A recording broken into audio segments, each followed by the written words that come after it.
Running as part of Pop Montreal, Film Pop is an offshoot of the musical festival where movies and music make out in the dark. Curated by film fanatic extraordinaire Kayla Janice, best known in Montreal as the co-founder of the Blue Sunshine Psychotronic Film Center, she never fails to impress with offbeat multimedia screenings. This year, she pulls all the stops, featuring great films, new and old, and utilizing some awesomely unique venues. Here is a sneak peek at a handful of events well worth checking out. For a full list of events, be sure to check out the Film Pop website. The opening film for this year's Film Pop is going to be Searching for Sugar Man, the true story of Sixto Rodriguez. Though he found very scant popularity in the United States, he was hugely popular in South Africa and charted for 55 straight weeks in Australia. Elusive and mysterious, it seemed he never existed, to the point where flamboyant rumors of his death made him a cult icon. The documentary follows two fans who decide to track him down. Searching for Sugar Man will be screening on September 19th at 8 p.m.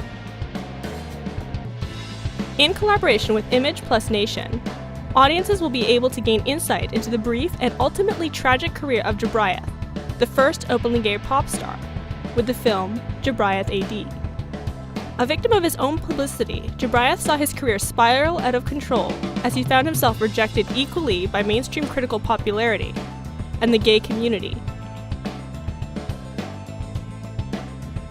Finally excommunicated by the music industry, he retreated to the Chelsea Hotel where he became one of the first casualties of AIDS in 1983. An extraordinary and unfortunately forgotten life. This documentary blends interviews, archival material, and even animation to bring Jobriath's life to the screen. It is directed by Kieran Turner and will be playing on September 22nd at 8 p.m. In association with Cinema Politica, Film Pop will be screening Uprising, Hip Hop and the LA Riots, examining the role of hip hop during the now infamous LA riots, in particular how they served to fuel the fire and their ultimate role within the civil unrest. The film will no doubt offer some interesting insight into a contentious contemporary event. Narrated by Snoop Dogg, the film features a variety of interviews from high-profile rappers to everyday citizens who were affected by the riots.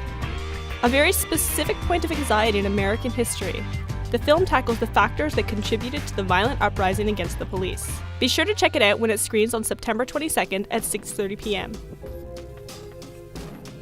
Never heard of British cult classic Deep End, directed by the oh-so-underappreciated Jerzy Skolimowski? It is no excuse not to check out the screening of this strange and sexy thriller, which is not only set at a pool, but will be screened at one as well. That's right. In the spirit of the film's pool setting, those who will be lucky enough to catch the screenings of this recently restored film will be watching it from the swimming pool at the Appartement Trianon. Promising to be a totally unique experience, this would be well worth recommending for the film alone, which blends sexual tensions with increasing threats of violence and danger. It is no doubt the film's awesome soundtrack, scored by Cat Stevens and Can, that makes this film at home in a musical festival. The added touch of the venue makes this a rare opportunity not to be missed. It will be screened on the 23rd of September, and be sure to get there early as space is limited. Afraid to get into the water? Maybe the Antichrist is more up your alley. Featuring an equally incredible locale, horror film classic The Omen will be screening at midnight at the Red Roof Church on the 22nd of September.